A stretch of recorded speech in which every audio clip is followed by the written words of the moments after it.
At the beginning of the film, a man opens a door, and to his shock, he finds a world 10 years behind our Earth. There are inverted buildings, high-tech cars, and technology a million times more advanced than any other world. It turns out when God created the universe, He created 22 parallel worlds for an experiment. Some of those worlds are miserable, with only war and suffering, while others are normal. Then there are the worlds with advanced technology and happier people. Humans from all the worlds have no idea about the existence of the parallel worlds, except for the gatekeepers. They are the supernatural beings tasked with checking the people who go through the interworld travel, and one of them is Kirill. But before he was anything like that, he was just an ordinary person. Originally, he was a person from our Earth. The scene shifts to a few days ago. Kirill returns home from work, and to his surprise, there is an unknown woman in his apartment. The woman introduces herself as Rena before Kirill demands to know what she's doing there. He wants her to immediately get out of his house, but to his shock, the woman claims that the house belongs to her. This puzzles and infuriates Kirill, causing the two to get into an argument. Soon, the police are called. Kirill finally gets to enter the property, but to his utter shock, the whole house has been changed from the inside, and his neighbors also don't recognize him. Rena brings out some paperwork and proves that the house belongs to her. Eventually, the police tell Kirill to leave the property, and he reluctantly agrees. Dejected, Kirill returns to his office with his friend for a work party. It's revealed that he has recently designed a successful game, and thanks to it, Kirill's company has secured a new business deal. Kirill's bosses are very happy with him, and they let him know that they appreciate his work and what he has done for the company. When he returns home, this is when he meets the strange woman. Unable to prove his ownership, Kirill leaves and goes to his friend Katya's house. He explains his ordeal to the guy while looking up his property papers on the internet. After collecting evidence of everything, he takes it to the National Cooperation the following day. Just when he thinks the confusion is about to be solved, he learns that the government office doesn't have any record of his name in the office's database. Kirill then goes to his office to look for proof of ownership, but no one seems to recognize him, even the people who were praising him the night before for creating the game. Furious, Kirill creates a scene in his office and has to be kicked out. Soon he turns to his friend Katya, as he is the only person who still recognizes him. Katya is also confused by what's happening to Kirill and suggests he meet his parents to confirm his identity. Kirill goes to meet his father, but to his disappointment, even he refuses to recognize him, claiming that he doesn't have any children. Upset, Kirill decides to confront Rena, the woman that seemingly started it all. He barges into his former home and again asks her to leave. This naturally turns into an argument, and Kirill threatens her with a knife. Rena remains unfazed as she strangely makes Kirill point the knife to her stomach. Kirill thinks she is trying to scare him, but is surprised when she actually stabs herself in the stomach. As Kirill tries to make sense of what just happened, Rena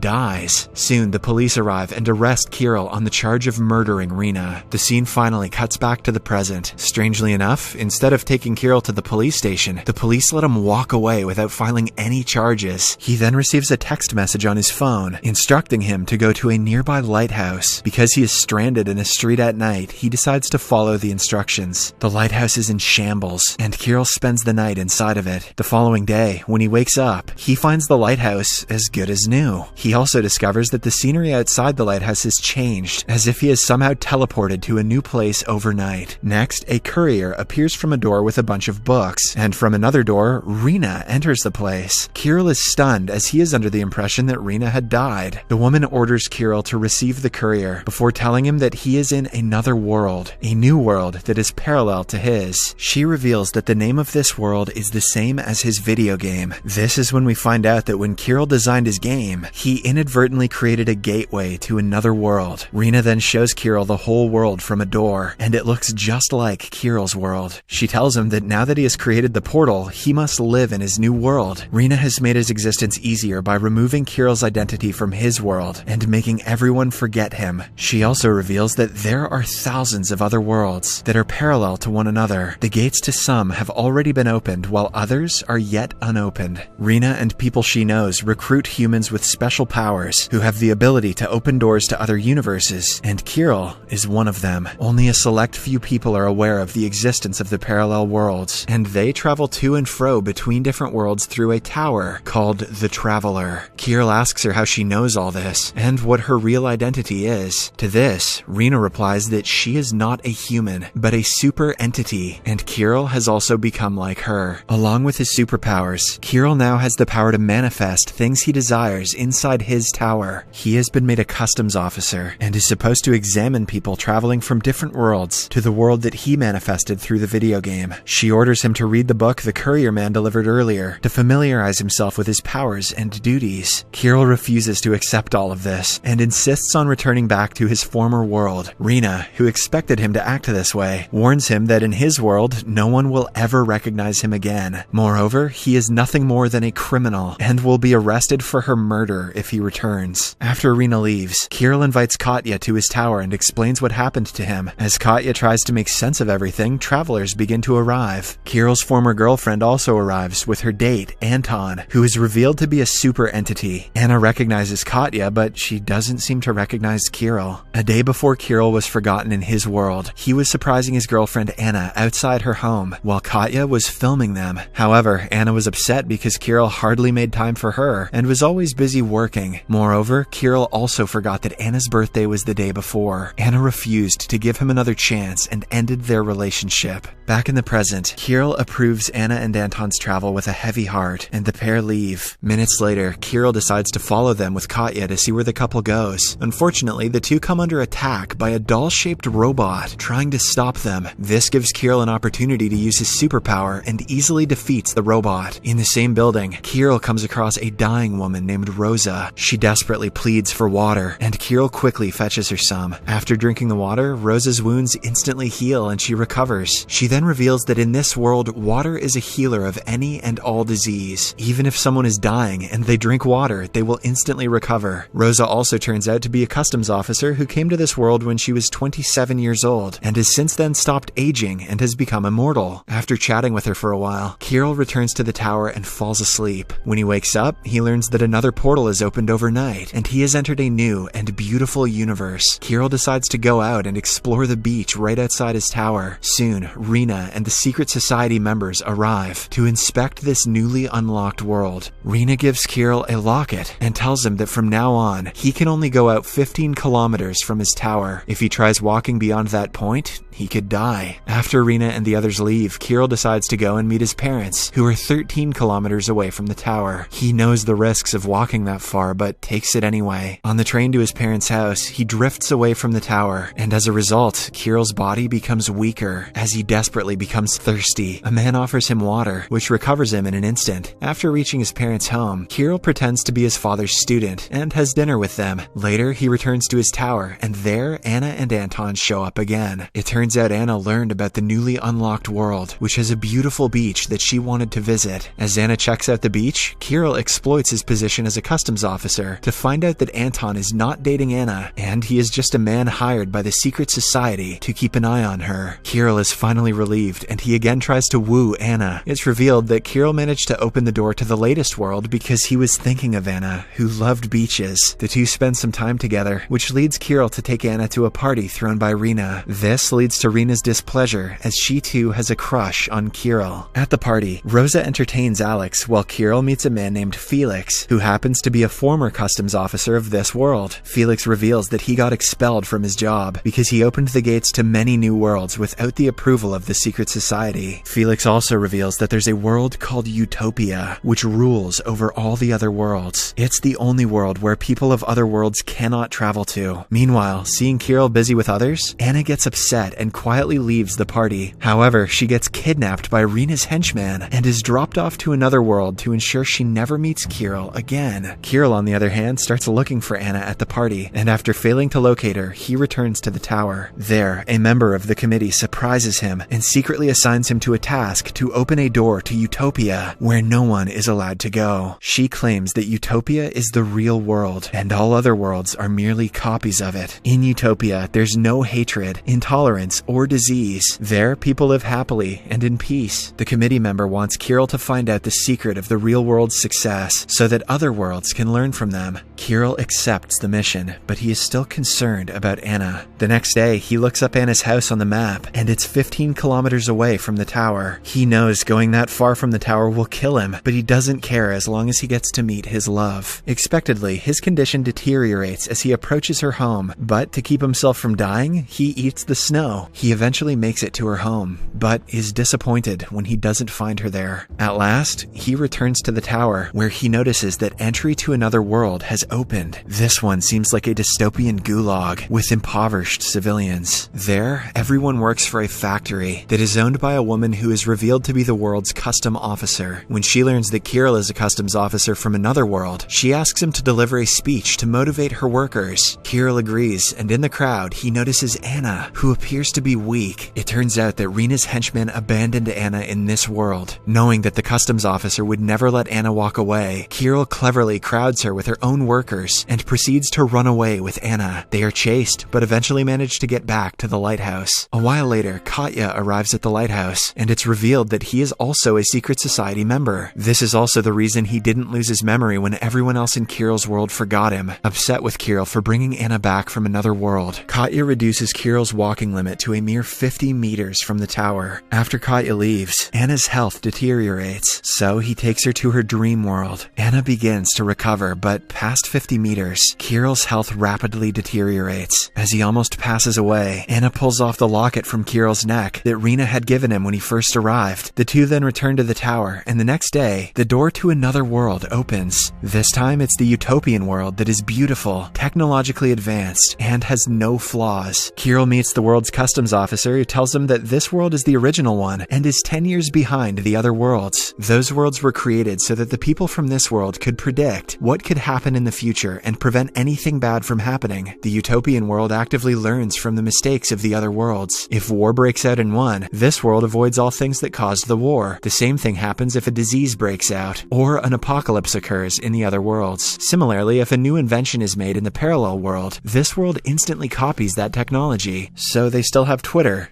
They're doomed. Shocked by the revelation, Kirill decides to return to the tower, but the officer refuses to let him return alive now that he knows the utopian world's secret. Many entities from the utopia try to kill him, but he somehow manages to return to the tower. There, Rena confronts him, and it's revealed that she again sent Anna to another world. This enrages Kirill, and he attacks Rena. A long fight ensues, which ends when Kirill kills her. As she dies, Kirill's world begins to collapse. With her death, the people's memories return, and Kirill's mother contacts him and requests that he return home. Katya then appears and informs him that the tower has been broken, so they cannot travel to another world again. Kirill seeks Katya's help in finding an alternate gateway, and after the two leave, a fire brigade puts out the fire at the ruins of the tower. Consequently, Rena survives, and the movie ends, hinting towards a sequel. Subscribe for more videos like this, turn on notifications, and leave a like to help the channel out. Thank you for watching.